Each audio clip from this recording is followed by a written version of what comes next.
and welcome to the long-awaited commencement ceremony for the classes of 2020 and 2021.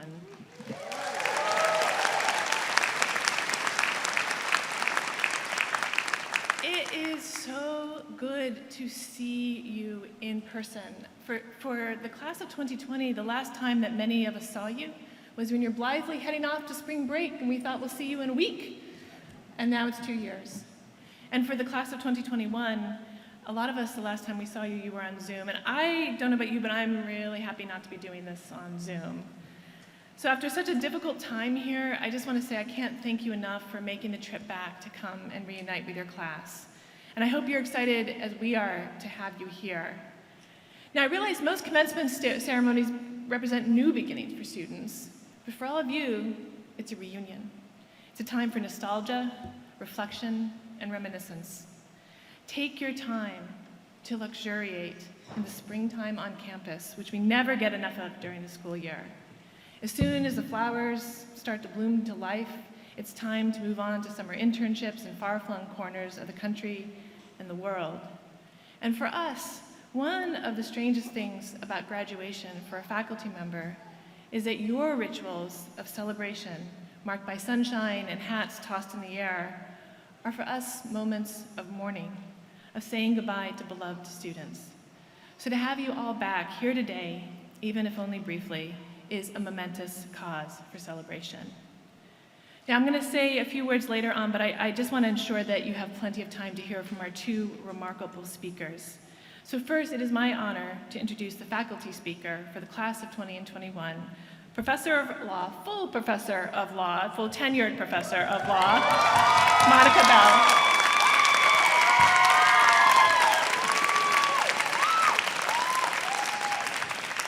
You all know, Monica is absolutely beloved by members of the YLS community. So much so that in 2019, she was honored with a YLW Plus Faculty Excellence Award, which is a prize voted by students in recognition of outstanding servants to the community and a passion for teaching. This past year, she was a recipient of not only an enthusiastic vote for tenure, but also the 2022 Derek A. Bell Jr. Award, which is given to junior faculty members who make a significant contribution to furthering social justice. Now, before saying a word about Monica's work, I should just note that she's an excellent lawyer. You see, and the class of 2021 knows this, Monica was the only faculty member who attended the 2021 commencement. Now you might wonder, how did that happen? Because we absolutely forbade any of the faculty, for COVID reasons, from coming to the ceremony. Monica, however, noticed that a few staff members would be present to serve as ushers for the ceremony, and she became one herself. So as dean of the finest law school in the world, I was pretty tickled to see a junior faculty member out lawyering Yale Law School. Monica's work is remarkable for its capacity to make sense of injustice on every scale. Her scholarship combines shrewd legal analysis with insightful interviews, sociological research, and sometimes even poetry. She draws the lines between psychological and sociological research on issues of inequity, illustrating the ways in which our institutions enshrine the biases and preconceived notions which we all hold and make them inescapable. Her ability to connect our most intimate phenomena, like safety, family, friendship, and dreams, to some of the most complicated and wide-ranging legal concepts in American jurisprudence resonate far outside of the walls of the law school. And unlike some legal scholarship, her work matters enormously well beyond the legal academy. Monica has the incredible ability to create space. She creates space within the law for conversations on topics once considered to be outside of the legal sphere, elucidating the ways that the law shapes the lives of those that the law tends to overlook, that the lives of marginalized community members, of mothers and children, of the overgoverned and the underprotected. And she creates space for students in this law school who have not always felt welcome. Student after student has shared with me over the years how much of a fountain of emotional and career support she has been for them at YLS, particularly for students of color and first-generation professionals. Monica is trained in sociology and law, but if I were to describe her methodology, I would use a very simple phrase. She listens. The reason that she has framed ideas that others failed to see, told stories that others failed to write, and seen problems that others failed to notice is that she listens. Listening is an act of humility. It is an act of respect. It is an act of empowerment. Academic and lawyers are often best known for talking, but in listening, really listening, Monica embodies what are, in fact, the best values of the Academy and this profession, which makes us all the luckier that we all now have a chance ourselves to listen to her. And with that, I introduce Professor Monica Bell.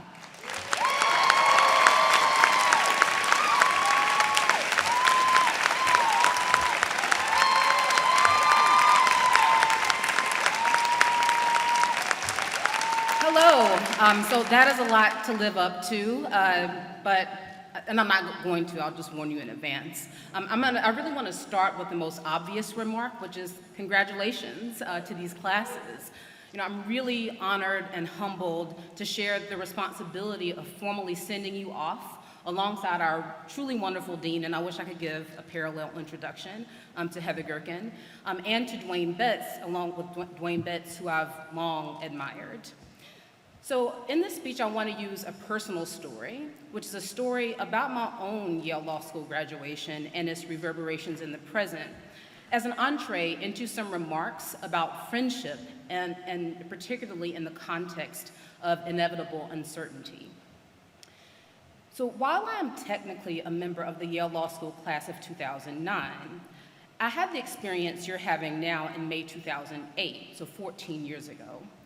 I took a semester of law school away to work for a presidential campaign during what would have been my 3L year. I also frankly needed a break from the place, as I suspected my decision to go to law school was a mistake, a concern that persisted, I should mention, for quite some time after I graduated. So if you're in the same boat, I see you. Anyway, just a few weeks before commencement, I learned that I'd be allowed to participate in the ceremony with my original class, even though I wouldn't officially graduate until the next year. So as we often do during pivotal moments of our lives, I turned first toward the relationships that have sustained me the longest, which is I immediately called my mom to share the happy news. My family sprang to action, getting permission to take time off work and finding one of the few hotel rooms they could afford in this area. My mom and stepfather rented a mammoth brown striped van and road tripped 16 hours from my hometown in South Carolina with my sister, brother-in-law, and my then 3-month-old nephew in tow. Of course, my nephew screamed throughout the ceremony, which made me feel a bit guilty. I mean, I wasn't even legitimately graduating then, but my family was the one causing the disturbance. But the highlight of my ersatz commencement was surprisingly the faculty speaker, and like I said, I apologize that the same won't be true for you. Our speaker was Kenji Yoshino, who was leaving Yale Law School that year to teach at NYU. Kenji's speech was frankly one of the most powerful and poetic graduation speeches I had heard. And yet, as enchanted as I was by the content and delivery of Kenji's speech back in 2008, a part of me was on edge as I listened to him. You see, my mother and stepfather, who loved me fiercely enough to drive the 16 hours through about 10 states in a van with a screaming baby to attend a graduation ceremony I hadn't earned yet, they were and are seriously homophobic. I think the anxiety I felt as Kenji spoke was a consequence of holding my then largely secret identity as a queer person while hearing, alongside my family, the poignant words of another queer person of color, speaking about forms of justice I knew they found objectionable. For example, Kenji acknowledged a potential future then in which marriage equality would be the law across the nation, a prediction that was realized 7 years later in Obergefell versus Hodges. Listening to Kenji, my soul simultaneously soared but also squirmed. After the ceremony, my stepfather and mother commented on Kenji's speech in particular. I steeled myself for a few insensitive, cutting remarks, but instead they loved the speech. It was their favorite part of the ceremony. And at the time, I remember hoping their ability to appreciate the power and insight of a queer professor's words meant that maybe they'd find a way to one day accept or even appreciate mine too. I was grasping for evidence to support my optimism. Later that day, a group of my friends and their loved ones got together for a soul food luncheon. Before we arrived, I briefed my friends on how to interact with my family. Basically, the message was, do not tell them anything about me. Do not show them any pictures of me. Actually, don't talk to them at all. Just smile blankly at them. Maybe some of you have given similar advice. So my friends in the class of 2008 knew things about my personal life that I was trying to keep from my family. And I actually don't just mean the gay part. My family adheres to a very conservative form of Pentecostal Christianity that forbids going to movies, listening to secular music, drinking and dancing, and women are allowed to wear pants. So I have this fear that a friend would innocently pull up photos of the law school prom or a karaoke night, which I was really into, or even me just wearing a pair of the bright green pants that I was into at the time, and cause a great deal of chaos. My friends thought my demands were strange and unnecessary, but they didn't question them or challenge me, and no disturbances occurred that day. But there was no honesty either. My fledgling hope in the power of love, either familial love or friendship, to carry us beyond our limitations and through challenging times went untested. So I could spend this whole time talking about the weirdness of my not quite graduation day, but I'll spare you the rest of that. I think I'm supposed to give you advice about practicing law now, but despite what Dean Gerken says, I don't think you should be seeking that type of advice from me. So some of you have been practicing law now for as long as I did before entering the academy. I could also talk about the significance of the appointment of Justice Ketanji Brown Jackson to the Supreme Court, or the leaked Dobbs majority opinion. But I really don't want to talk about current events today, or not directly at least. What I think is most important to convey in this limited time, especially in our current legal and political climate, is about the enduring ethics of the everyday. I want to convey the transformative power of friendship and allowing us to reach past our own limitations and persist through life's challenges, to encourage us to be worthy people while practicing law. One of my long preoccupations as a scholar has been the relationship between economic inequality and what one might call relational inequality. I've long been interested in how poverty exerts particular types of pressure on loving relationships of many kinds, familial, romantic, and platonic. The pressures exerted on friendship in the context of poverty and racism tend to come from scarcities of economic capital and its correlates. After all, it's really hard to repay the friend you borrowed $25 from if you can't scrape up that amount. It's also hard to rely on friendship when you live in a neighborhood where, because of over-policing, basic loyalty to someone can get you a criminal record. And still, despite those pressures, friendship often flourishes in such context. But today, we're talking about the most elite end of the legal profession. You're in a privileged space, the most privileged space, you know that. The pressures on friendship in this elite context are just as intense, but of a different nature.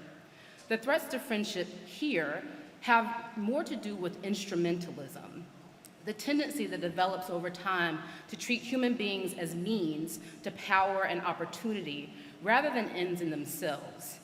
It's when we try to form relationships with people solely for them to give us information about a clerkship or a fellowship or some other opportunity. It's when our goal becomes networking, not connecting. Now, of course, as a sociologist, I cannot deny that life tends to go more smoothly for people with a wide network. Networking is instrumentally valuable. One of the most influential ideas from contemporary sociology is Mark Granovetter's theory of the strength of weak ties. This is the idea that in order to understand the distribution of opportunity and dissemination of ideas, we need to focus not only on people's closest connections, but also their weaker relationships, the people they know mostly in passing. Yale Law School students and alumni are usually quite gifted when it comes to germinating weak ties, those positive but shallow relationships. Indeed, if I had $1 for every coffee invitation I've received from someone I slightly know and who wasn't my student asking to pick my brain about some random idea or opportunity, I might finally be able to pay off my student loans from this place, which would be pretty great. And let's be clear, I tend to enjoy those coffees very much. I welcome them. But they also aren't very difficult as an interactional activity. Networking is totally different from connecting. Moreover, when networking is purely transactional, it leads to disenchantment. The pandemic has revealed the shallowness and fragility of our wide networks. The value of deep friendship has been brought into sharp relief, at least for me, over the last 2 years. The class of 2020 got most of law school, but lost the final semester, which is when people tend to focus most on nurturing their closest relationships. The class of 2021 spent half of their law school career in various iterations of Zoom school. So it is no small irony that I'm emphasizing the power of friendship with a group that has already had its networks frayed and its bonds subjected to monumental pressure. Among high achievers like all of you, friendship is often the first sacrifice you make in favor of contacts, romantic relationships, starting families, and of course, our jobs. But a life without friendship and the love it cultivates is a desolate one. The writer and literary scholar Bell Hooks died this past December. An excerpt from her book, All About Love, New Visions, does a better job than I can of explaining how friendship fits in with a broader commitment to love. She writes, "When we see love as the will to nurture one's own or another's spiritual growth, revealed through acts of care, respect, knowing, and assuming responsibility, the foundation of all our love in life is the same. The values that inform our behavior, when rooted in a love ethic, are always the same."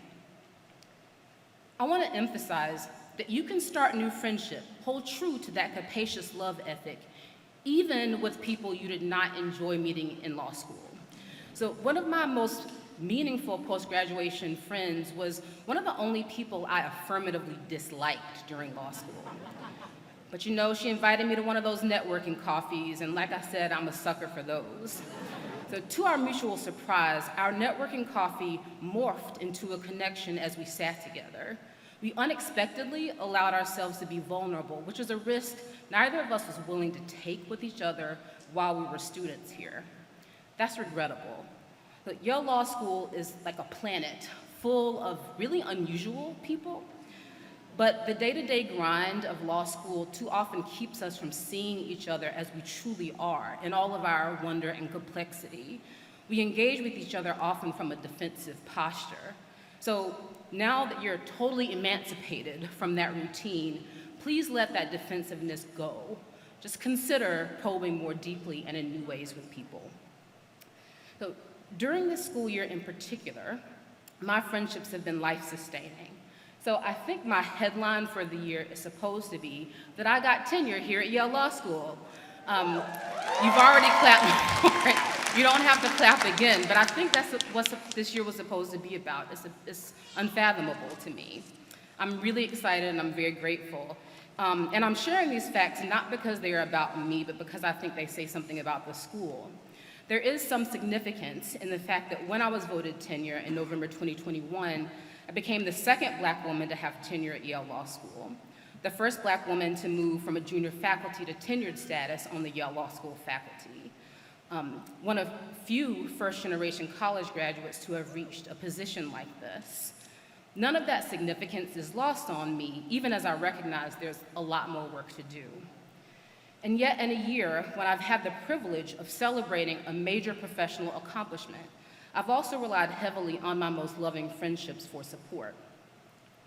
So a few weeks after my tenure vote, I decided to come out as queer to my mom. So I'm a little embarrassed to admit that because I'm 40 years old, and I've been out to everyone else for many years now. But you know, people often miss obvious truths they don't want to see, so the deed still needed to be done. As much as I wanted to believe in the power of my mother's love for me to break through her limited worldview, she gave the reaction I should have expected, but optimistically had not. While she said she will always love me, she also said that she will, quote, She will never accept that lifestyle. And she hasn't spoken to me in the 6 months since, which is an abrupt shift in our dynamic from before. You know, it's funny, when most people in these settings learn about my trajectory, their reaction is something like, wow, your parents must be really proud of you. But truthfully, they're not. Or more accurately, their pride in my accomplishments can't be reconciled with their disdain for who I am. The limits they have placed on their worldview have limited their capacity to love. So I'm sharing this uncomfortable personal story on this joyous day for 2 reasons. First, to underscore the necessity of friendship. I count on my own friends, and I count my friends as among my most sacred and steady love connections. On the evening I heard those hurtful words to my mom, there was 2 close friends, incidentally connected to Yale Law School, a staff member and a member of the class of 2021, who supported me even though they had work the next morning, even though there were more productive ways they could have spent their time. Another lesson I've had to internalize this year is that real connected friendship should involve sacrifice, sharing each other's loads, and standing in the fire together when necessary. I'm reminded of Psalms 46 in the Bible, which reads, "God is our refuge and strength, an ever-present help in trouble." What if the love we find in friendship is a manifestation of that God in our daily lives? The second reason for the story, and the final thing I'm going to say, is to acknowledge how relentlessly messy life can be, no matter how great our careers are going.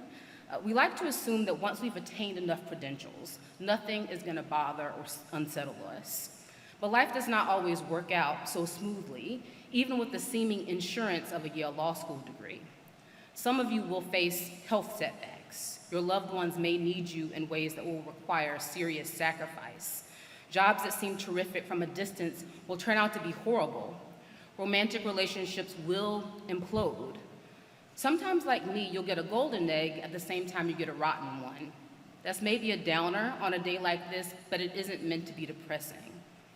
Here's the joy and the encouragement in it. Finding ways to connect, to bond, to allow us to see the humanity in each other is what makes the inevitable struggle survivable. Love, which is often vulnerable and often costly, is the insurance we need to find contentment despite inescapable chaos. And maybe these individual friendships concede something bigger, perhaps the type of change that many of us imagined ourselves creating or contributing to when we first encountered Yale Law School. As historian Tia Miles, in an essay about her unlikely but decades-long friendship with a woman who is totally different from her in personality, aspirations, politics, and cultural background, rhetorically inquired, what if the power of friendship is a quiet movement unto itself, one heart at a time, shrinking the shadows between us? At these times, when our legal culture seems to be under assault in the most profound ways, it is perhaps only the norms that accompany true friendship, which flow from that love ethic that Bell Hooks described, that have the power to transform and to set the world right.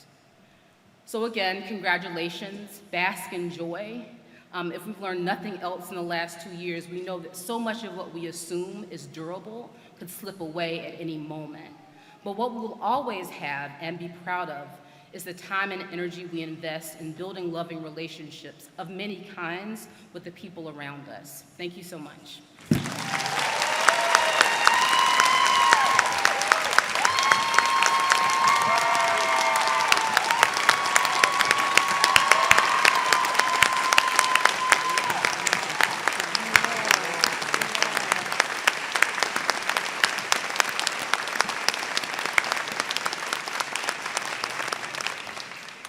So in some ways, I think that it's a dean's job to worry. I often find myself in the middle of the night worrying about even people who are incapable of worrying themselves.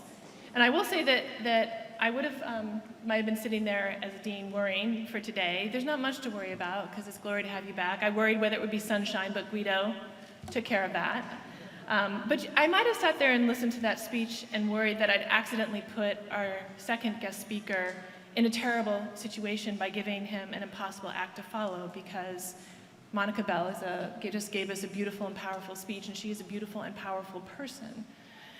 I didn't have to worry, though, because of the speaker that your classes chose, who is the one person I know who can actually follow Monica Bell, and that is someone who's a professional poet, an inspiring advocate, a MacArthur Genius Award winner, and one of our own, Dwayne Betts.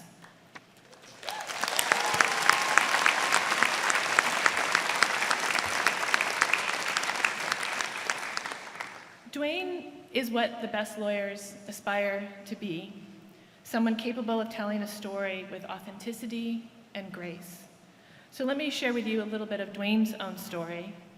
I suspect that most people who introduce Dwayne start with what happened to him when he was 16, tried as an adult for carjacking a man at gunpoint and sentenced to 9 years in prison. And while those years changed Dwayne's path forever, his book contains so many more chapters.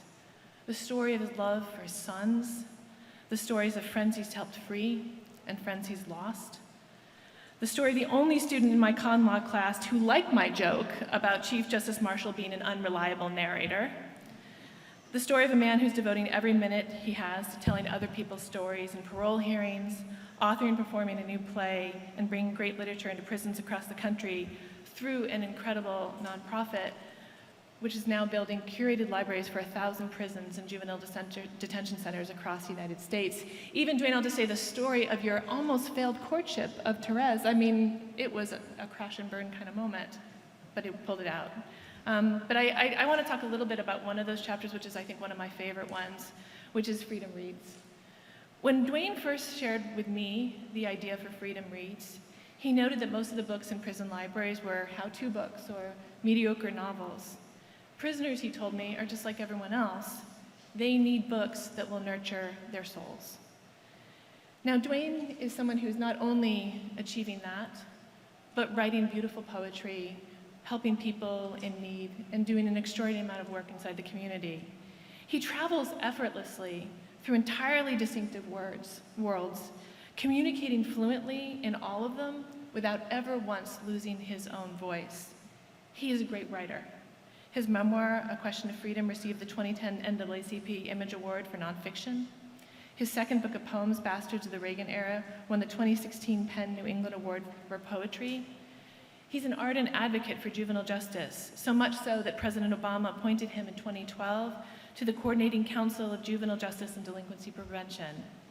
And now, in addition to propounding Freedom Reads and working tirelessly for other people who've been imprisoned, Dwayne devotes part of himself to this little community here in New Haven, creating an art center for the city, coaching basketball, teaching students, and serving as a kind and loving friend, colleague, and father. And I'll just note, he seems to accept every invitation to speak at schools or prisons in order to share his story and listen to the stories of others. Dwayne once said of poetry that it doesn't have to prove anything. I'm quoting him now, it's just supposed to admit something. Dwayne's poems strip the law and life down to their narrative core, to the startling and powerful admissions that change forever how we think and what we do. Dwayne, your work has seeped into our bones, changed how we think, and nurtured our souls. It is an honor to introduce you here.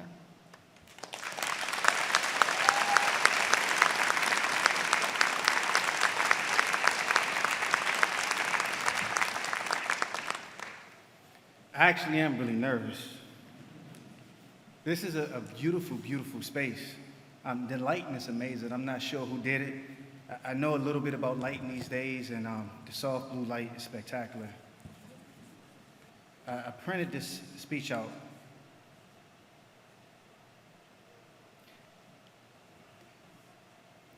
So I graduated here in 2016, and when you graduate, you expect to leave and to leave forever. So I never expected to have an opportunity to speak to a later class of graduates.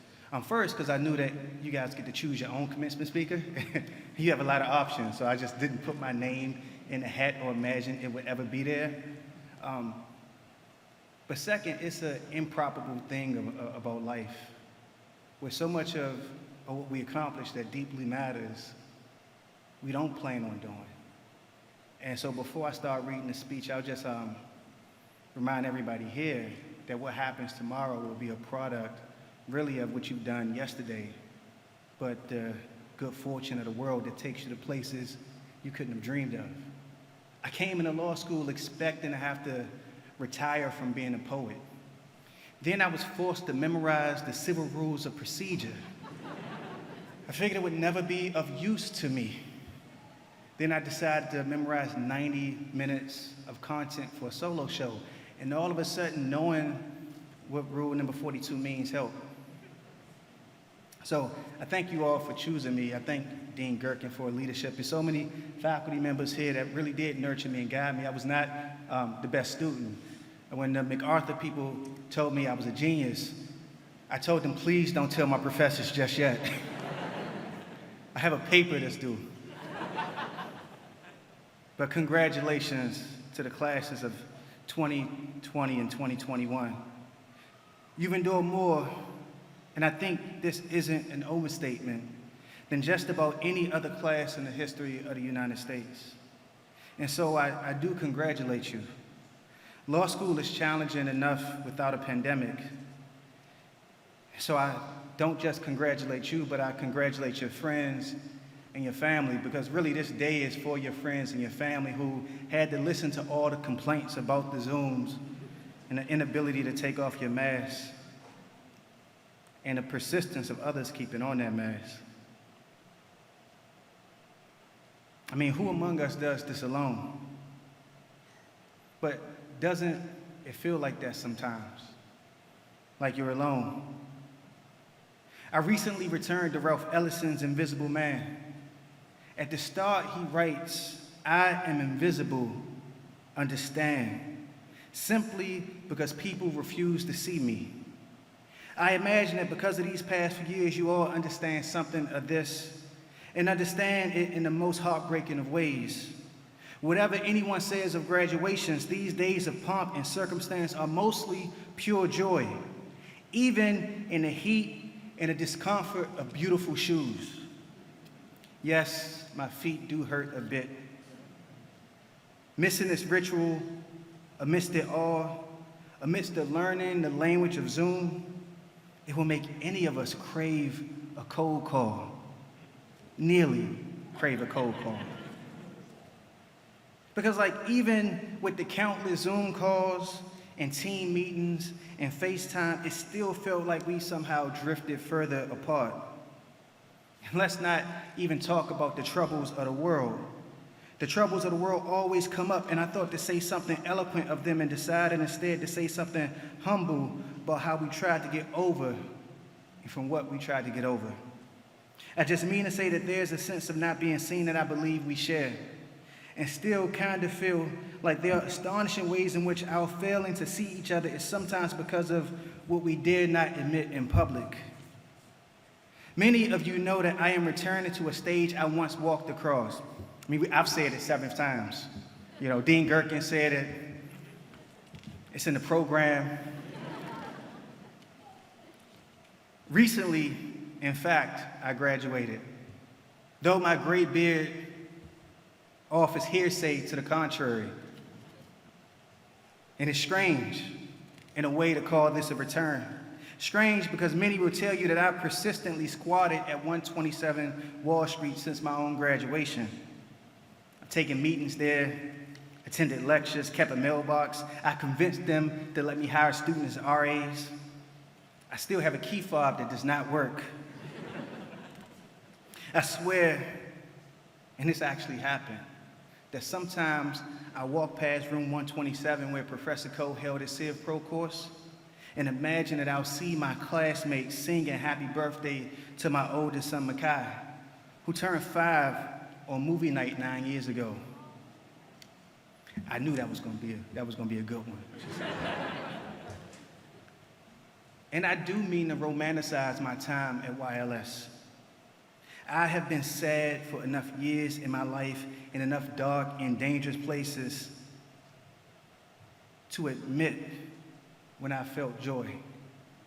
And listen, though I enjoyed the learning and adore some of my professors, and I'm certainly pleased with the guarantee of lifetime employment and worldly riches that the Latin on our diplomas promise, The greatest value in all of this for me, and I think for you, has come from my relationship with my peers and will come from your relationships as well. You'll laugh with them and argue. They will borrow your truck during a road trip to Maine and leave the tank empty, and you'll be driving, the three of you home, and the truck will stop, and you'll be stranded on a dark road in Maine, where a man will cross the street to help you push, and 3 frat boys will help you push, and the truck will weigh 3 tons, but all of that intelligence will believe that you could push the truck up the hill to the gas station, and you will fail. My apologies. That story belongs to me. I know just a little about you. I know that you are so committed to this day that you will not rush to the exit when you hear a fire alarm.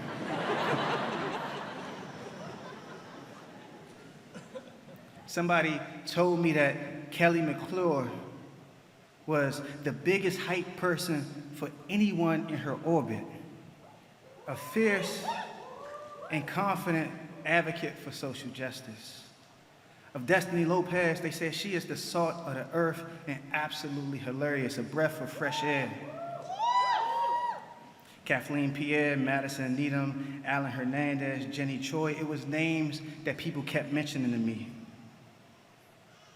I learned about Holden Tanner and how people remember him and mourn him, and how probably, like me, feel incapable of expressing the mind-racking and absurd ways that the world can be. I had these names that I read while sitting down: Elsa Moda, Esther Araya, Catherine Pogan, Annie Kasem, people that I don't really know too well. I was told of Kristen Bourgeois and John Gonzalez and Jordan Brewington, and I held that story with me. I was told that the 3 of them represented somebody in Connecticut who had served decades in prison on parole. I've done my fair share of these parole packets, and I know that you lose more than you win. I know how much time you spend trying to convince someone that a person that's nearly a stranger to you should be free. It's a rare experience to win. I wanted to learn about those who miss this lovely day the first go around, mostly because seeing a person is partly about knowing something about them. And how can I speak to you this day without trying to know you? To know your sorrows and your desires, to know your character, something of your laughter and your insight. Your desire to make this world so much better than it was before, and that includes folks who will go into corporate law and hopefully use some of those pro bono hours in meaningful ways that I am happy to advise you on. This graduation is about you, and yet the truth is I don't know you well enough to say what I would. And so I want to tell a story that I really haven't told before. And it does feel hokey given all the ways that we might criticize any institution and spend so much time speaking in praise of this one.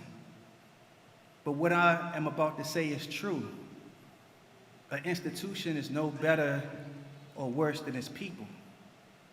And I have discovered something meaningful about the people at YLS.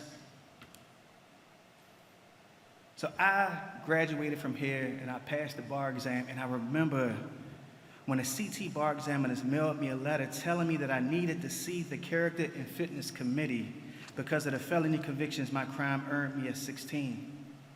I remember getting the letter and weeping, and I did 9 years in prison, and I wept once. They told me I would miss Christmas when I was 16, and I thought that was the worst thing in the world, and then they told me I was facing life, and I stopped crying. But I got that letter and I wept because you imagine that there is some chance of lapping your failures. And obviously, it worked out. But most people think that it worked out because of me, and that's not true. What happened was a lawyer, also from this institution, represented me. Professor Wishney talked to me about this for quite some time. What happened is The lawyer worked with my classmates and collected letters. So many letters. It was more than 300 pages of letters. Every dean that's alive from the law school signed a letter. My professor signed a letter. But the most important thing is the letters that I got from my classmates. Those letters revealed something that I just didn't know. Packets like these are always a kind of plea for mercy, a reminder to the person who is having it put together on their behalf that ultimately we deserve little of what we receive, whether good or bad. That all of life is a kind of mercy or mercy denied. And anyway, my classmates, they put together this packet. They organized this letter writing campaign, pulling together comments from seemingly everyone at this school that I ever talked to. I had no intention of reading the letters. They felt so intimate, so personal, but I began to read them. And in reading the letters, I learned something that I would have never predicted.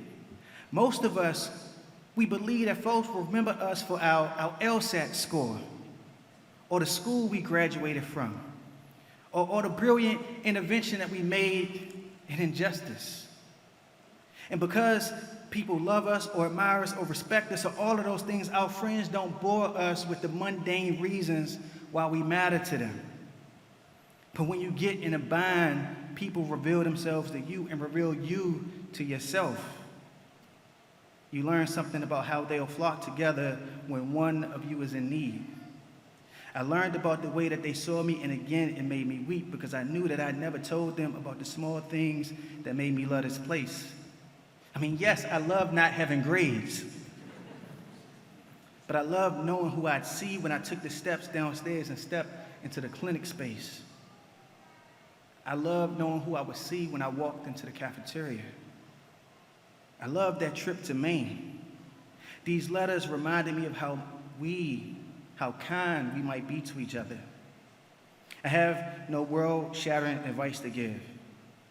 But I just want to say that in the letters, what I discovered was that the things that mattered to people was always mundane.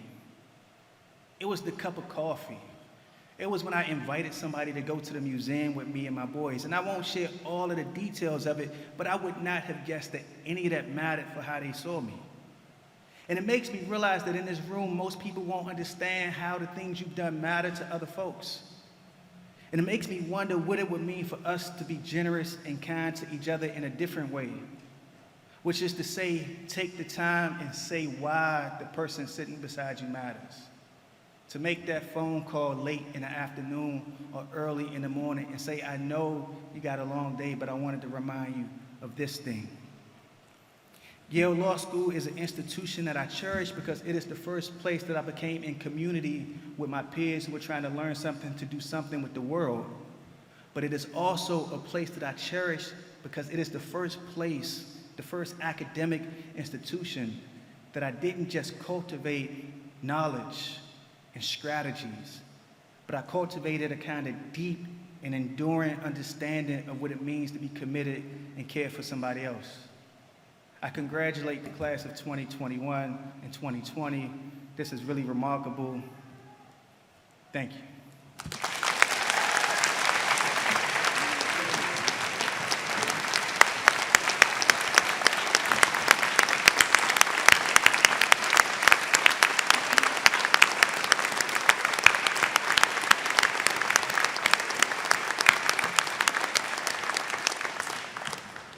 Thank you, Dwayne and Monica.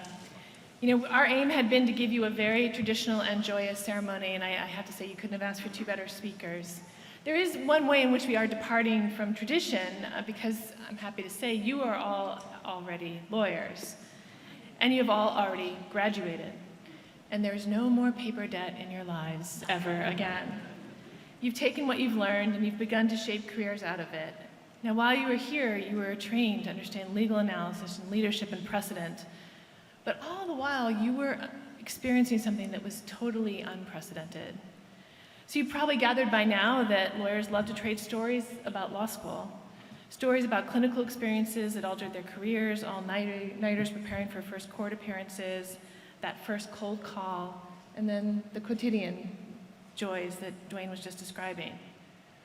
But your stories are going to be unlike those of any class that ever came before you, and I hope after you.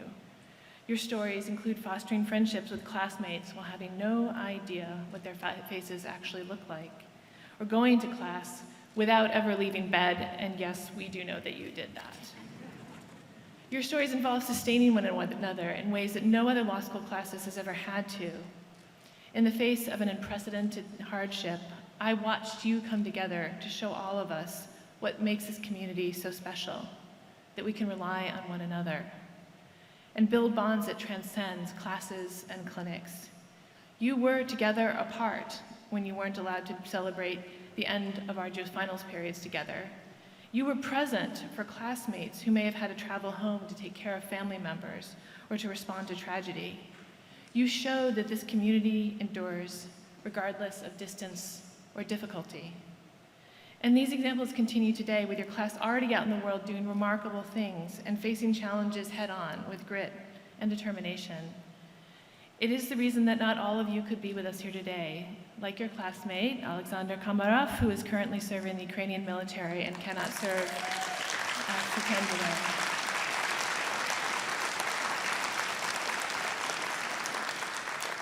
I should also just note how profoundly we feel the loss of Holden Tanner, whose absence weighs heavily on this joyous occasion, and I just want to say we hold him and his family in our hearts today. So I want you to take today and all the many days you have before you for reunions writ small and writ large, just to bask in one another's presence, to cherish the families who nourished you, the mentors who encouraged you, and the friends who kept you going. Hold them close today. As dean, I often speak about what it is that makes this community and our students so special. And of course, that includes recognizing your academic and professional achievements. And as you go out into the world, we will always glory in your success. Nothing makes us prouder than watching you take the skills here and going out to change the world as you are going to do.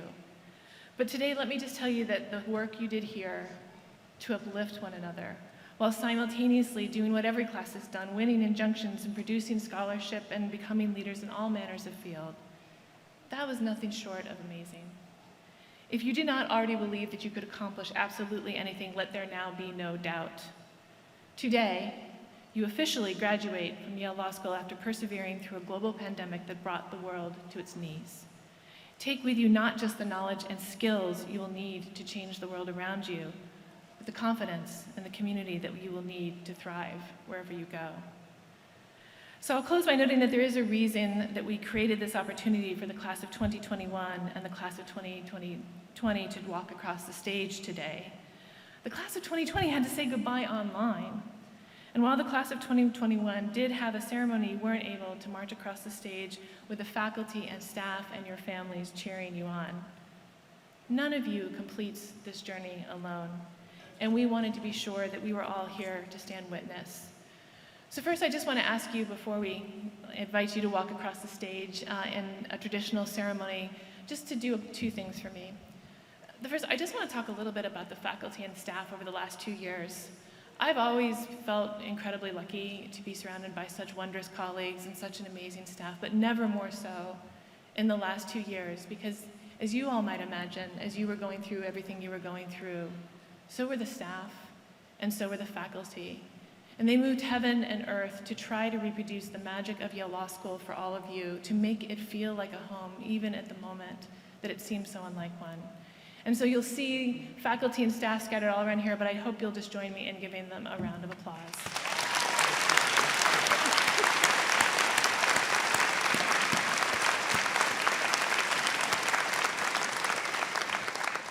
And now I want to say to the people that's the real reason for having this ceremony, which is all of you in this audience, the friends, the partners, and the family who supported these graduates every step of the way. You are the ones who laughed with them when times were good. You were the ones who helped them shoulder the load when times were hard. You are the ones who patiently put up with every single annoying habit that lawyers possess. And you helped all of these remarkable people get through what have been the hardest couple of years in recent memory. So before we applaud all of our graduates, I think I ask everyone here to stand and thank the people who helped you get to that step here.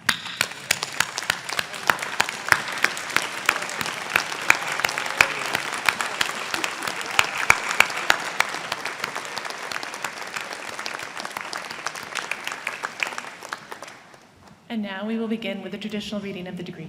Dean Silverstein.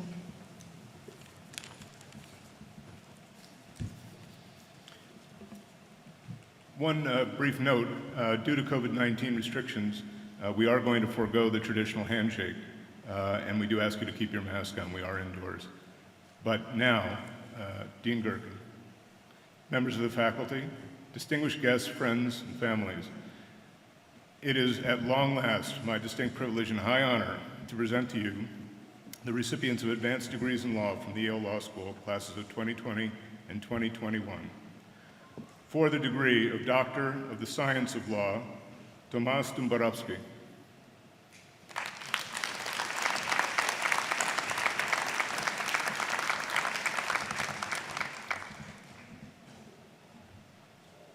For the degree of Master of Laws, from the class of 2020, Franziska Bantlin.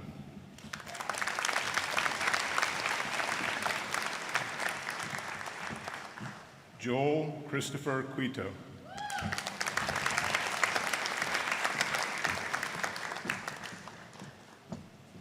Patricia Cruz Marin.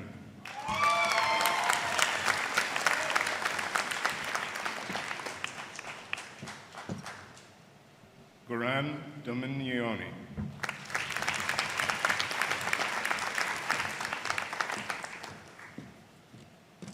Adi Gal.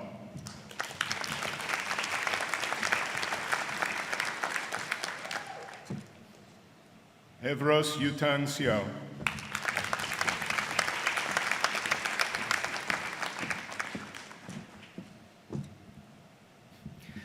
Desiree Ursina Klinger with her daughter Emilia.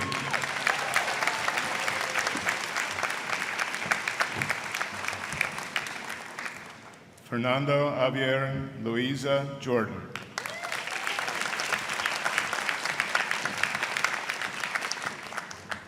Sandra May Tolentino Magalang.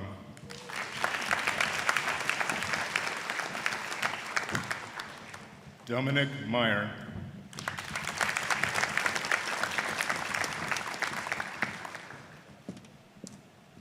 Arno Nussbaumer.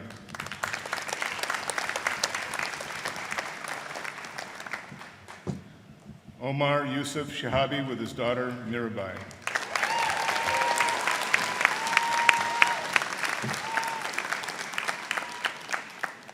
Nicola Tomasini.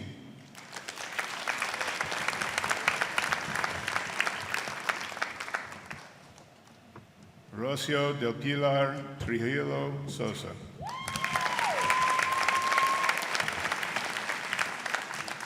Elazar Yakov Weiss.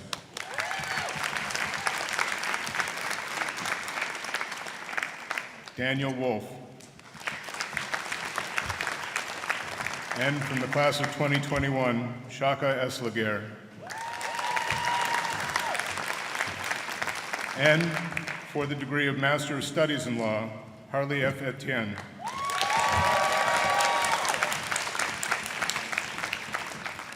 Congratulations.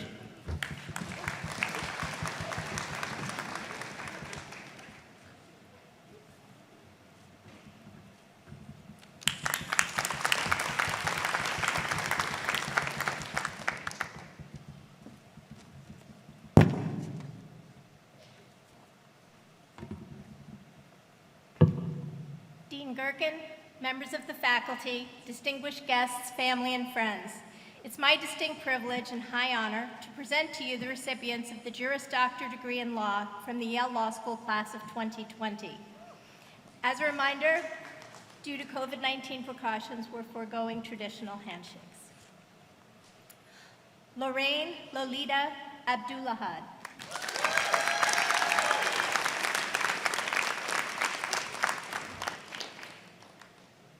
Stephen David Andrews.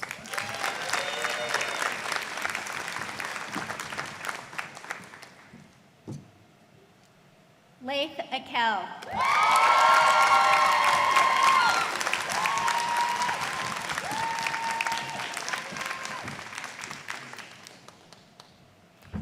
Esther Borshadi Araya.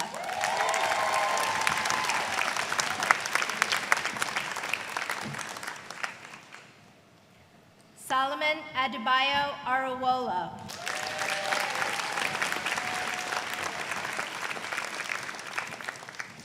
Jessica Denise Baker.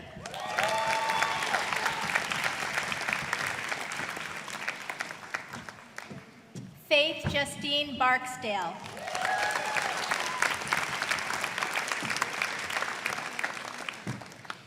Peter Charles Bessine.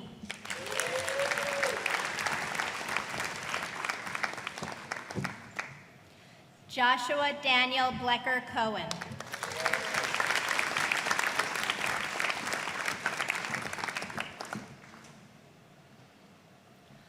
Morton Daniel Bloomfield.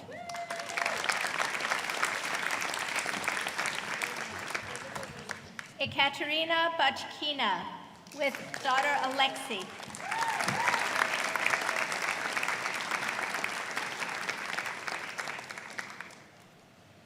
Kristen Jean Bourgeois.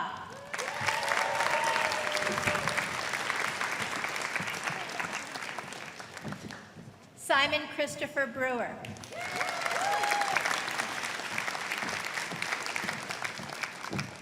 Pilar Brito.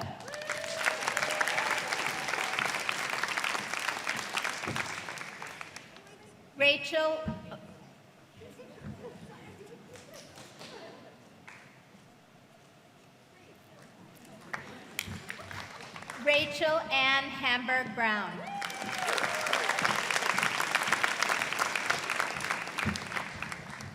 James Thomas Campbell.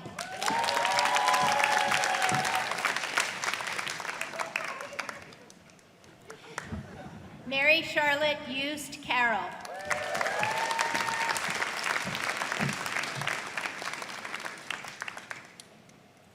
Sarah Elizabeth Cervantes.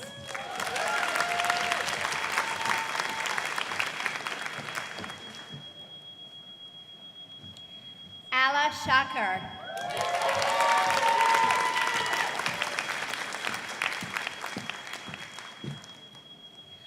Lingxi Chen Yang.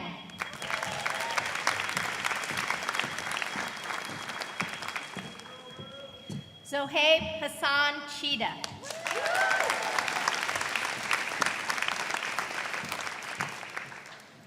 Brianna Monet Clark.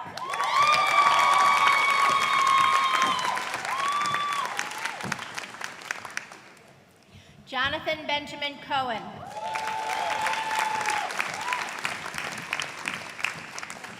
Julia Marion Koppelman.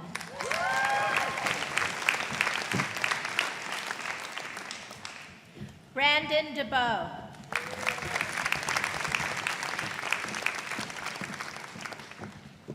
Erin Danielle Drake.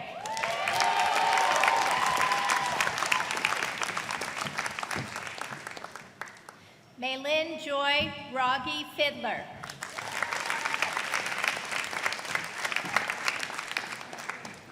Robert Anthony Flateau.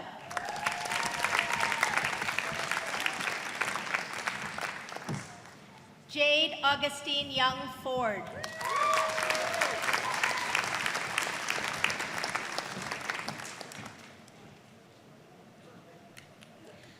Leanne Rebecca Gale.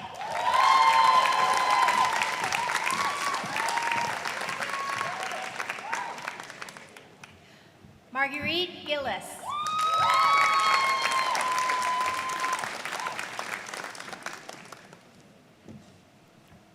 John Barron Gonzalez.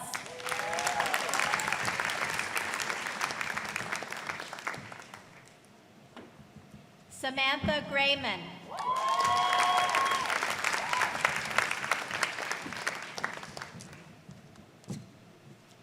Yanmin Alice Gu.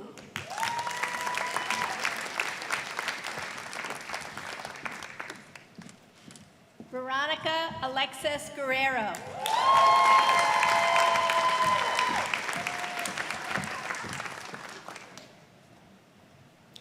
Patrick Hewlin.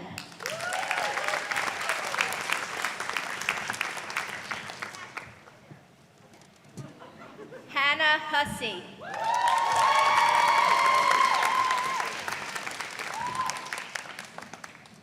Mitchell Shervu Johnston.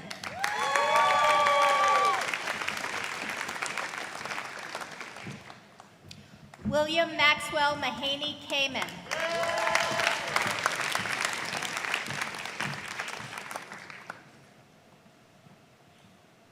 Philip Kaplan.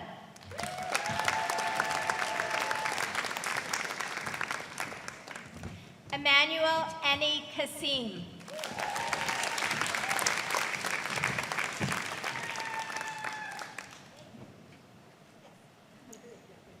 Diane Lake.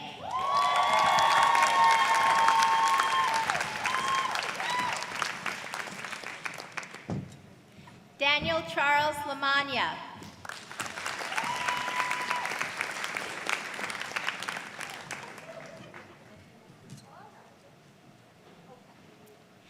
Ella Anna Lashem.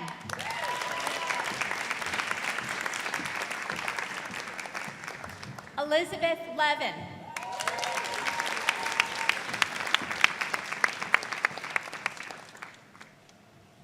Edmund David Hayes Levin with Luz.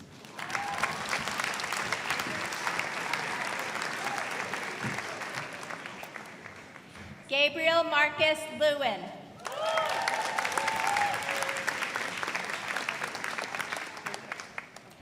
Nathan Lays.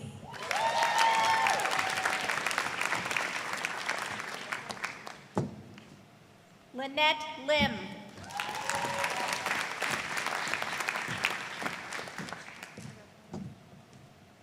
Shannon Nicole Manley.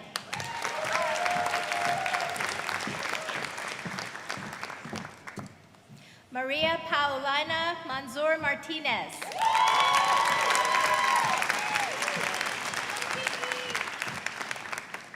Katrin Marquez.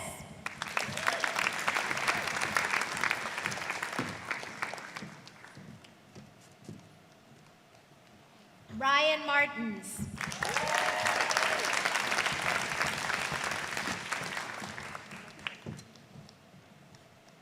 Samuel Scott Marullo.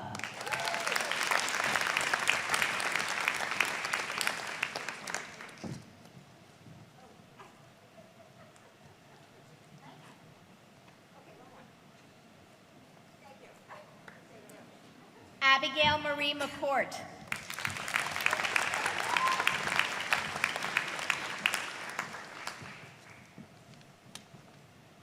Asim Mehta.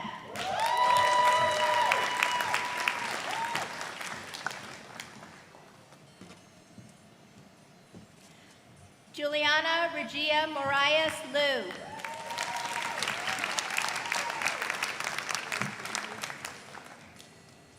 Lauren Nathan.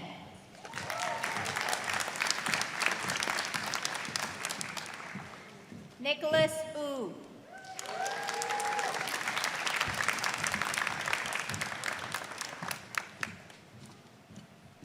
Alden Purdy Pinkham with her son Russell.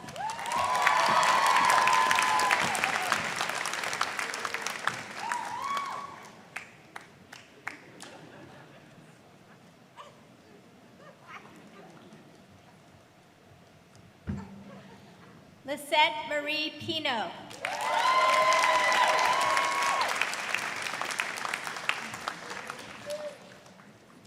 Catherine Ann Pojan.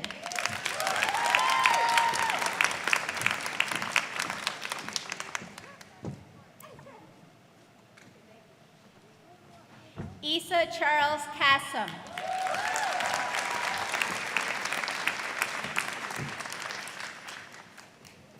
Allison Rapkin Golden.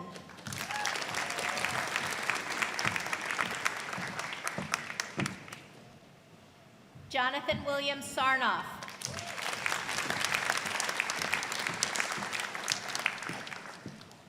Soren Jacobson Schmidt.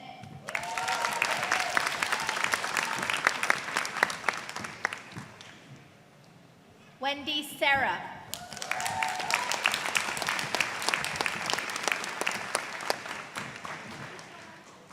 Emily Suzanne Shire.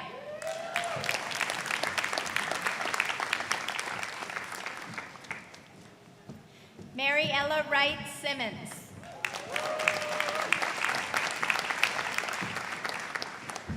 Eric Edward Stern.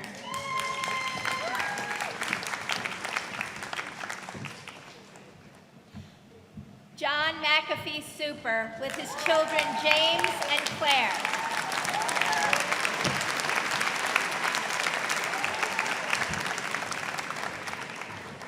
Tor Oresta Tarantola.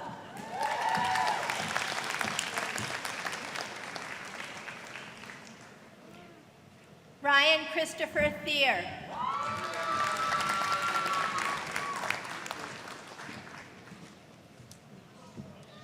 Alyssa Tawari.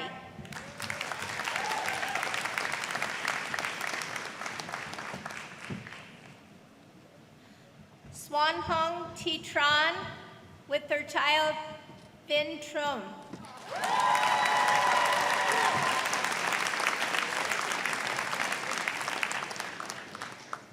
Dianong Wang.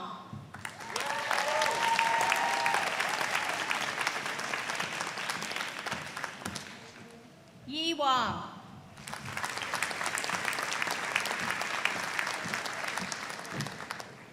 Samuel Zacharias Whipple.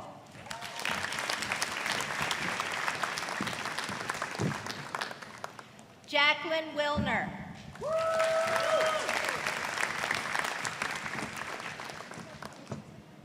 Kathleen Hsu.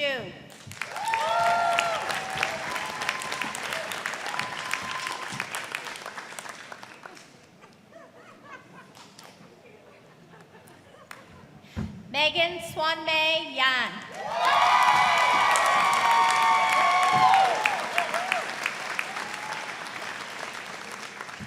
Catherine Zhang.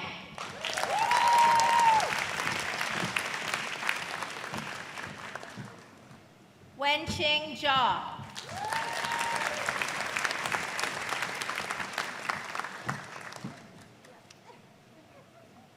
And this concludes the class of 2020.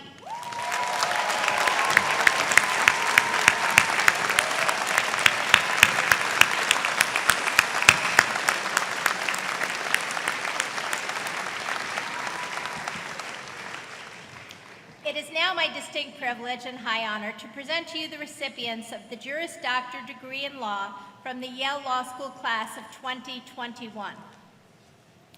Dhruv Chand Agarwal.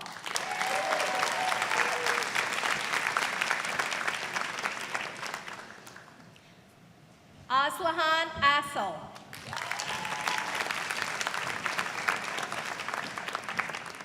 Michael Beechert.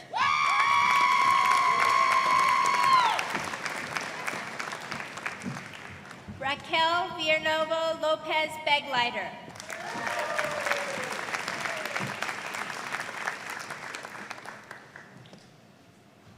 Jeffrey Jacob Hamilton Block.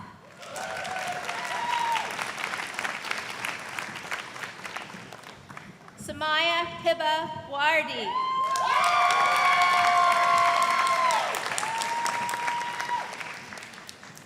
Kitoya Marche Burrell. Sarah Noel Kamisholi.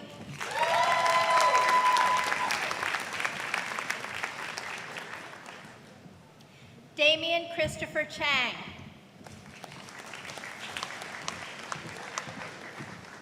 Lisa Chen. Jenny Chiwan Choi.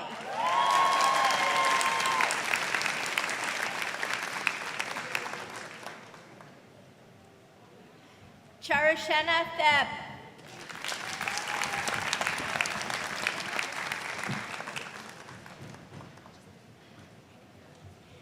Kayla Linnea Eastling.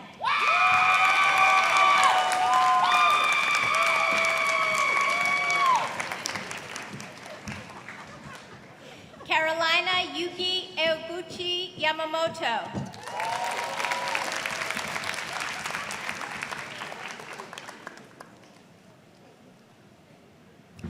Michael Kakoichi and Seke Frank.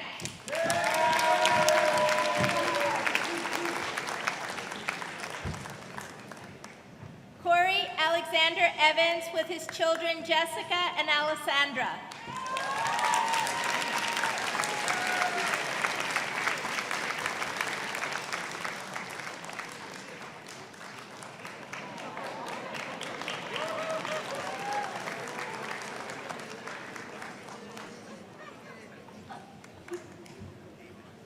And David.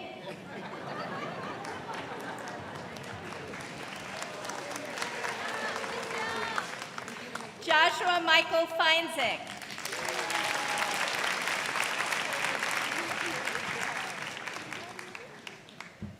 Grant Willis Gabriel.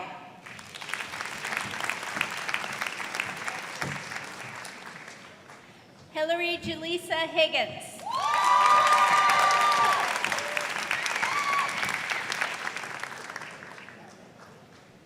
Shayna Paulina Hurley.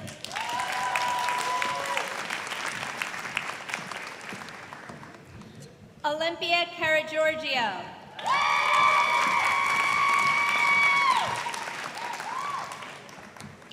Anna Ophelia Call.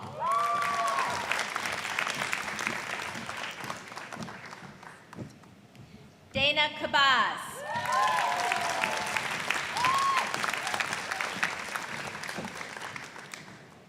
Natasha Ramani Khan.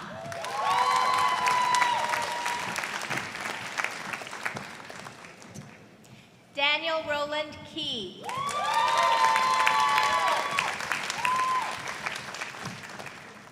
Tobias Kuhn.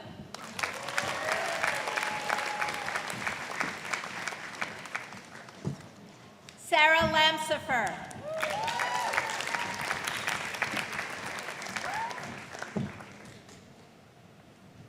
Caroline Violet Lawrence.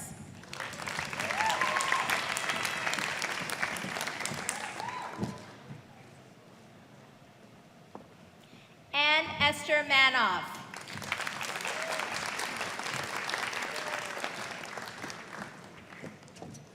Kelly Elizabeth McClure.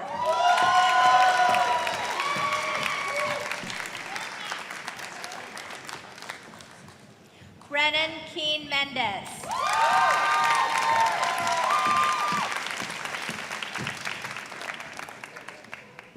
Jacob Walker Murphy.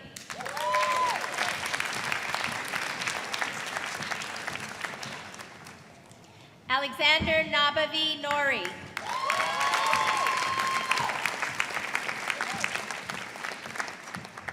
Alejandro Andres Nava Cuenca.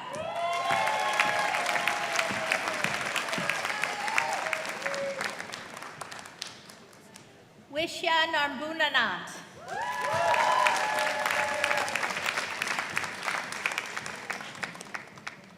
Matthew Noel Kelsall Oliver.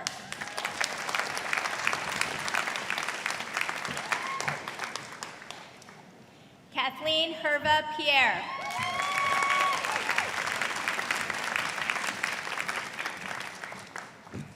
Matthew Chauvin Quallen.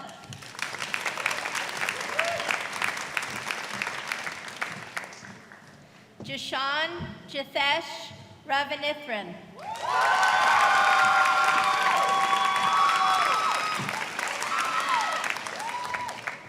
Shiv Ruthin Ravel.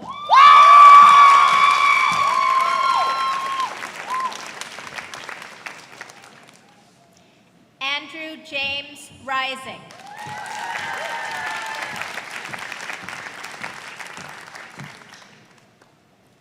Bethany Michelle Robinson.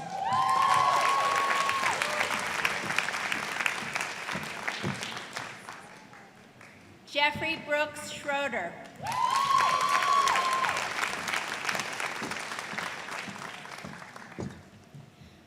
Kshithij Srinath.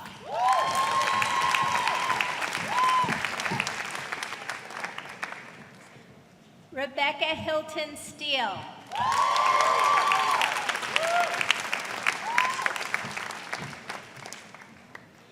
Sherry Maria Tanius.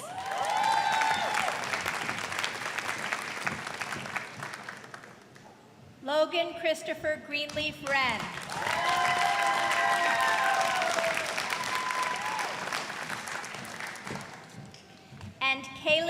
Ho-Kit Young.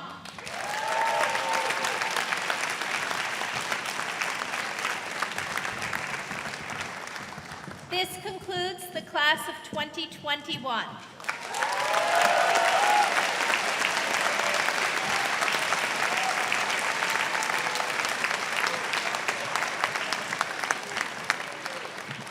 And now I'd like to welcome the president of the Yale Law School Executive Committee, Craig Broad, a member of the Yale Law School class of 1980.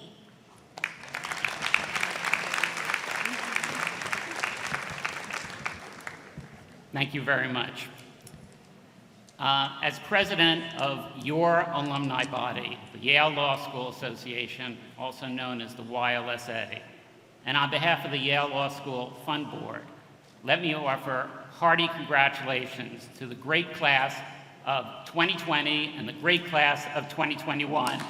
And you are members for life of the Yale Law School Association.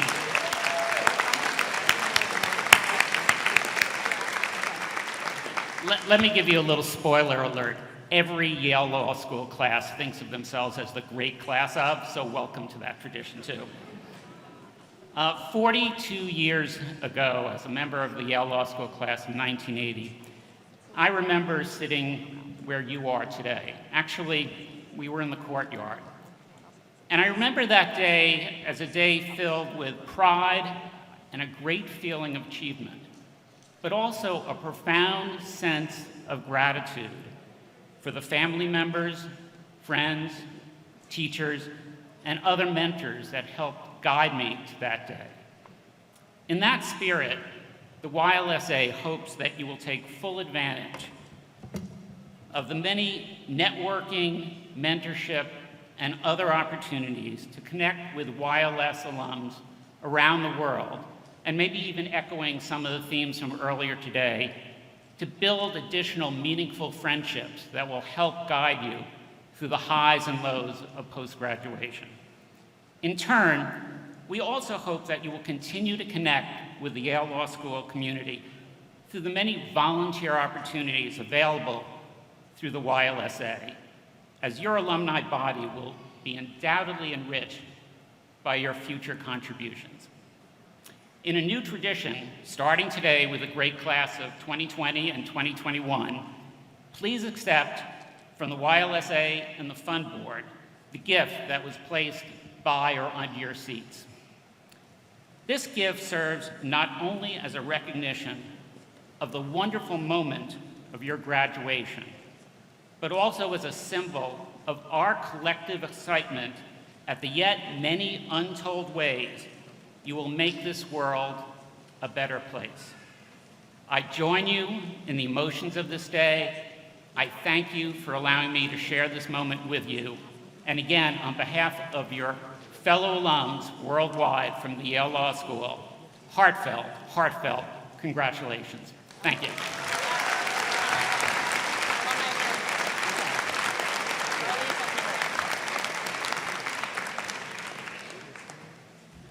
Okay, so you are graduated. You were graduated, now you're graduated again. I just want to say a couple of words. So first, just to ask the guests, we're going to all process out, so I just ask you to hold on and stay seated until everyone has gone over. And then please come and join us for a really beautiful reception over in the courtyard so that you can say hello to faculty and staff and each other. Before we close, I just want to note one thing. This year, after 2 years of COVID deaning, I have repeatedly invoked a biblical phrase in this assiduously secular institution, which is withhold not thy heart from joy. And this is a moment of joy for us and for all of you. We're so glad that you could be here. And so I ask the audience, friends, family, faculty, to once more congratulate the classes of 2020 and 21.